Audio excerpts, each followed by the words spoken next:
All right, let's talk a little bit about Pantheon. As you can clearly see, I've got good things, I've got things needing improvement, and I've got the future of Pantheon and what I would personally like to see from it. And what I like to see from it kind of comes from the sentiment of the community. I would also say that the other two columns do as well. So, good things about Pantheon. Well, first off, let's preface it with this. So, we're actually in the third cycle, the third week of Pantheon, where Rolk the Indomitable was I guess, the new version added yesterday. Today's already Wednesday. So, we have one more version of difficulty for Pantheon before I guess somebody could give a fully substantive review of having experienced every week of it, unless there's something happening during the fifth week, which who knows.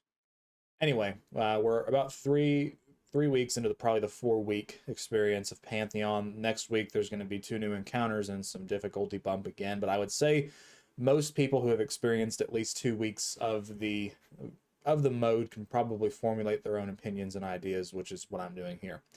So the good things just right out of the gate as far as what Pantheon is giving, it's giving something that is a week to week recurring escalation of difficulty, something new and fresh.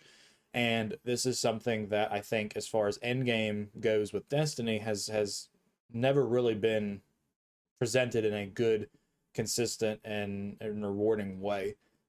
So every week, Pantheon is getting an additional encounter added to it, in addition to having the levels of enemies raised, or I guess your level artificially lowered, so that it is going to get harder and harder as the weeks goes on.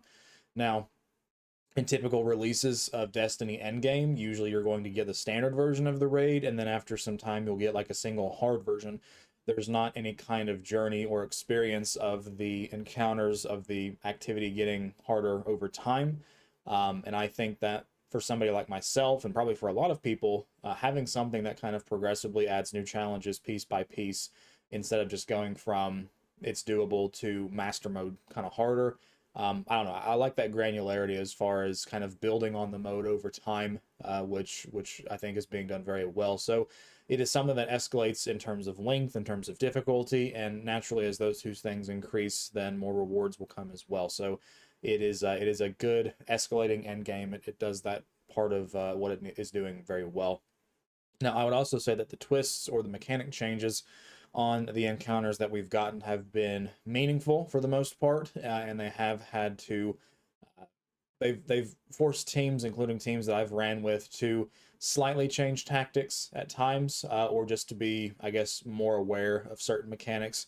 A good kind of counter example to each other is the very first encounter, which is Golgoroth, where normally during Golgoroth, you will have one person who gets a unstable light, which is basically a bomb that will kill everybody, and whenever you are playing the Pantheon version of the activity, you actually have two teammates who will get unstable light.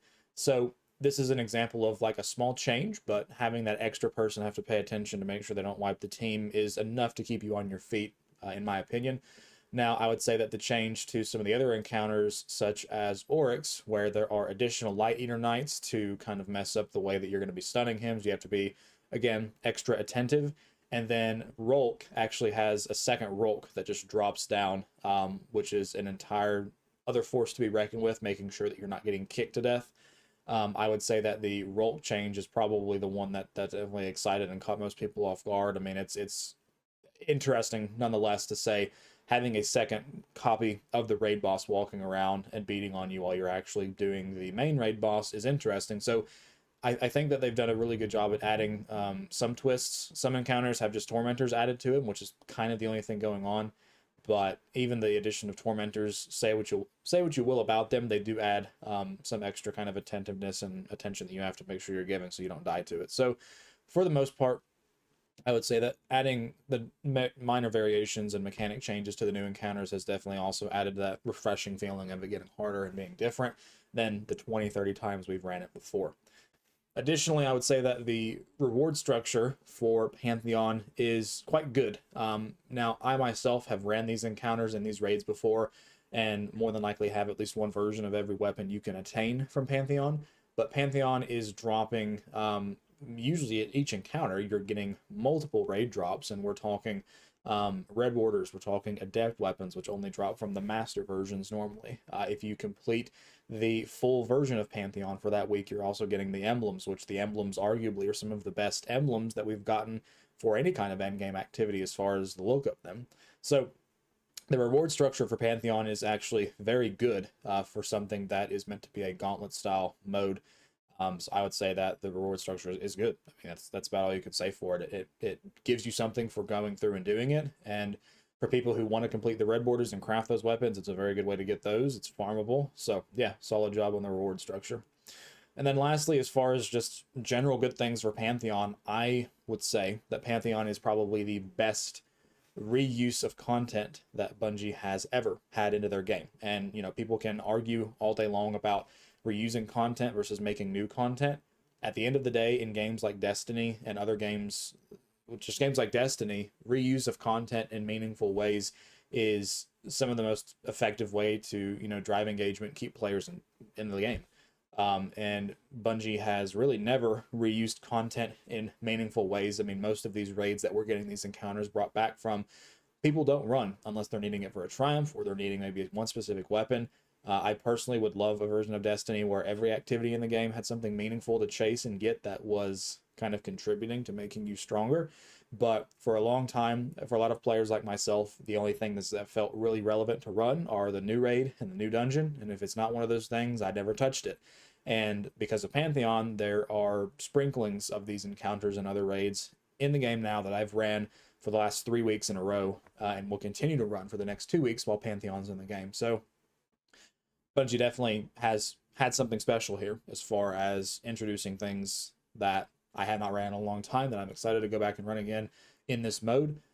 So kudos to, like I said, in my opinion, the best reuse of content to date. And if you want to argue it's reused versus new, you know, you can probably die on that hill. I'm fine with this. Is some of the best content in the game, raids. So if you find ways to reuse it, make it fun, then I'm all for it. All right, so I want to talk a little bit about the things needing improvement. Pantheon's not all good, although I would say it is pretty good. So the first thing that is evident when you play Pantheon is that there are burns or surges active that give certain kinds of weapons and elements additional damage for that week, for that mode. And, you know, it's something that definitely, if you are a player that kind of embraces that mentality of changing based on surges, you know, it's fine. But for a lot of players, including myself, seeing the surge immediately kind of forces a tunnel vision perspective on, I can only use these kinds of weapons. If I'm not using these kinds of weapons that are surged, then I am not being efficient, I'm not being effective, and in some way I'm actually hindering my team that I'm playing with. That's at least the mentality that I, a lot of the time, put on myself, even if it's not always true. In many cases, you can beat all of these encounters without using the weapons or the elements that are surged. But if you do happen to use a weapon or element that has a surge behind it, then it's more than likely going to make that encounter much easier, or it's going to make solving some mechanics much easier. So in my opinion, I think that surges have a place in Destiny to kind of make content and things new and refreshing in some ways if used correctly. I don't know if Pantheon is the best place for them. I don't know if raids are the best place for surges. I'm okay with them in kind of nightfalls and stuff like that. But in these kind of pinnacle content pieces where particular exotics and weapons and perks have been kind of chased and have defined the meta for a long time, putting surges on these kind of drives the community to using certain elements and certain weapons week to week.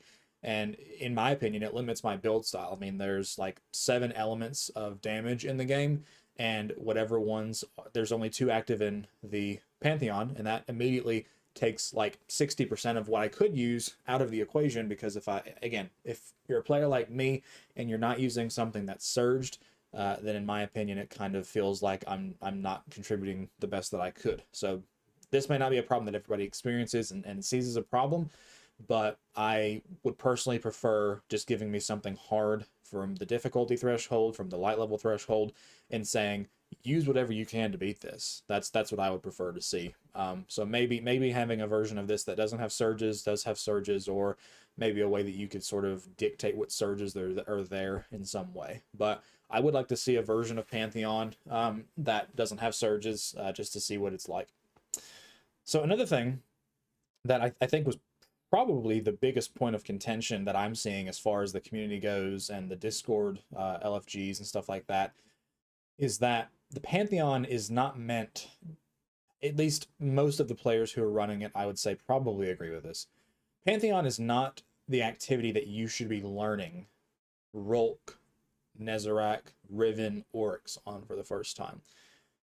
Pantheon is meant to be a gauntlet style, back to back to back to back to back, prove yourself at a higher echelon of skill to kill these bosses in order like this. And I don't think Pantheon is a good place for people to be the ones learning how to do these encounters for the first time.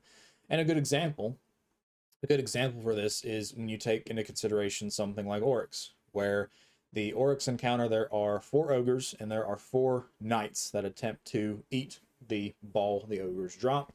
And you know, when you're going through and learning Oryx for the first time, it kind of makes sense. You kill an ogre, you have to kill a knight as well, so it doesn't eat the ball.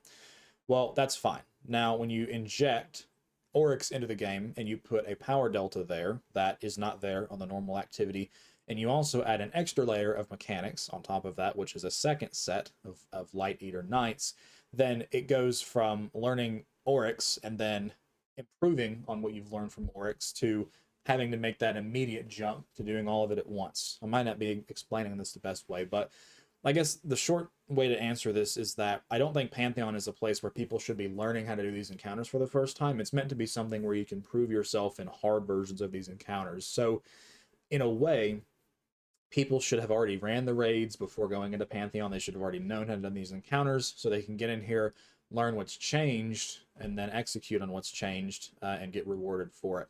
Now, that's fine, hunky and dory. You know, I can have that opinion. But another thing that kind of reinforces that opinion is that the old raids, such as the Vow of the Disciple, where Rolk is at, the raid Root of Nightmare, which is where Nezarec is at, those are raids that are actually tied behind expansions. So if you do not own those expansions and you try to play Pantheon, you're going to be able to play Pantheon. Pantheon is a free activity. You have access to all those if it's in Pantheon. But a person who does not own the Witch Queen is never going to have fought Rolk before. And you put them in Pantheon where they are fighting not just Rolk, they're fighting a harder version of Rolk. There's a disconnect there to me that's obvious, where the players should have, if players in Pantheon, they should already have an expectation of how to do these encounters. The only thing they should be doing is learning what's new in Pantheon. And I don't know, there's just a disconnect there where I think if you're going into Pantheon and you're considering that the place you should be learning the encounters, I think that is a disconnect for players who are doing it for the first time. And it's not that bad for the first week. It's not even that bad for the second week where you add Oryx, because the power delta is -5, -10. But this week, where the delta is -15, and absolutely next week, when it's going to be 20 levels over everybody, there's not going to be many groups wanting to take people in who have never done Riven legitimately, for that matter. More than likely, we're going to have to Riven legit. And there's not going to be probably very many people wanting to teach people how to do Nezarec 20 levels under light.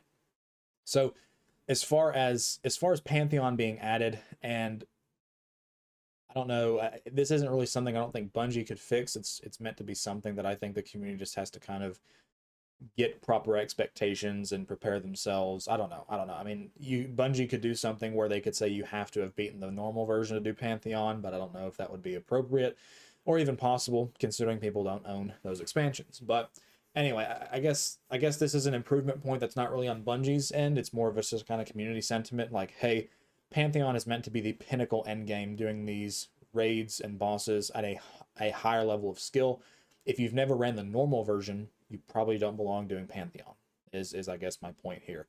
Again, the first week and the second week's okay, you can probably squeeze by, but this week and next week, when things are going to be hitting you a lot harder, you'll probably have more teams saying, hey, if you don't know what to do, you're not joining this Pantheon group. So, you know, what do those players do? They can't practice the raid because they don't own the raid, because they don't own the expansion. So how do they prepare themselves so they know what to do? I mean, YouTube videos, yeah, that's an obvious thing, but, you know, some people consider YouTube videos just the entry level knowledge. They want you to have ran the encounter before. So I guess that's more of just a discussion point. You know, how do we address that in the future, or is it even a problem at all? And then the last thing that I want, just a kind of improvement point on this, is just an ask for me, is that it's time limited. So if it is a time limited mode, then you know that might be just something that makes it special. Some things are special because they're not here forever. That's just kind of the general sentiment on things in Destiny, things in life. Now, I would like to see Pantheon stay for extended periods of time, but if it doesn't, I would definitely like to see future versions and variants of it, which kind of leads us to the next discussion where we're going to talk about future variants and future kind of hopes for Pantheon. So I would say that I do want new variants of Pantheon to be out with different encounters. You know, right now in Destiny, we have, I don't know, like I think 7, 8, maybe even 9 raids that are in the game right now. That number seems high, maybe less than that.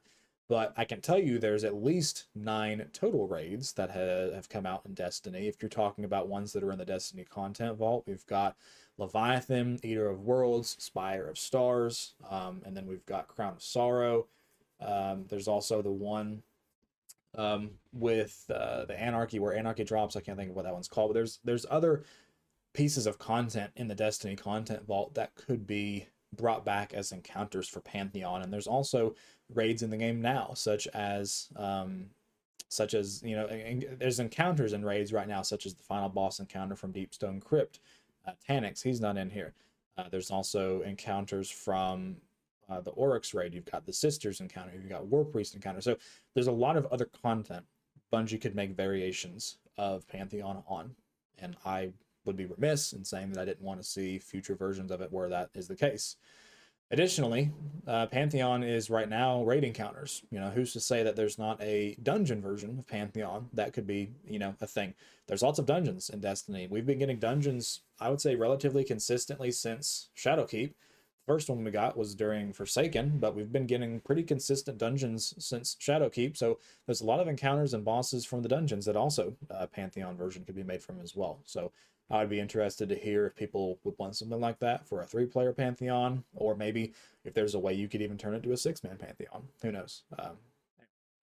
Lastly, for the future, Pantheon as a game mode is awesome. You know, you're going to go in there and you're going to get drops from these particular activities. You're going to be getting drops from these encounters. Who's to say that Bungie shouldn't make a Pantheon-themed armor set or set of weapons, or something even crazy you could do is you could take the weapons and the existing armor that normally drop from these encounters and just mix and match them. I mean, who's to say you don't start getting rewind rounds on weapons from different raids that never had rewind rounds? Or who's to say that, you know, perks and weapons that drop from King's Fall start mixing and matching with perks that drop from Deepstone Crypt? A Pantheon version of a weapon, I guess is what I'm thinking on. You know, you look at somebody and you can see that they have a, think of an iconic weapon, a Fatebringer. Vault of Glass actually isn't in Pantheon, which is interesting. Let's say you have a Fatebringer. You know, you've got the normal Fatebringer, which drops from Vault of Glass. You've got a Time Lost version, which is the Master Mode Vault of Glass. And then let's say that there is a Pantheon version of Fatebringer that has perks that normally only would drop from Deepstone, or it has additional perks or origin traits that would normally drop from King's Fall. So I think that Pantheon presents an opportunity for Bungie to get creative again with raid loot, for endgame loot, and armor sets. So I would be probably not alone in saying that it would be cool if they would have some Pantheon specific rewards. The emblems are a good start. The emblems are awesome. But who's to say that there's not a Pantheon themed set of armor or weapons out there one day that take from the existing pools of weapons and perks we have from raids now and just kind of mixes and matches them into these new, never before seen combos, such as a Fatebringer. I'm trying to think of a good example. Rewind you can already get on Fatebringer, but you know, a Fatebringer that has like reconstruction on it, recombination, and I don't know, something from a different raid. You know, there's all kinds of different perks out there. So I think it would be cool to have something like that. And yeah, that's what I hope for the future of Pantheon. Lots of things they could do with it. They may never come back at all. This might be the only Pantheon we ever see in Destiny. If that's the case, I've been very satisfied with it. Thoroughly. I'm excited to see what the last week of Pantheon brings. There's an additional week between the last addition to Pantheon and the week before Final Shape. So next week is when we're going to be getting Nezarec and Rolk added to the Pantheon. The Pantheon should be complete next week as far as all the encounters, but there is a 5th week where we will possibly have nothing change, or maybe Bungie's going to pull out a surprise, and during that 5th week, there's a new set of modifiers active that change up.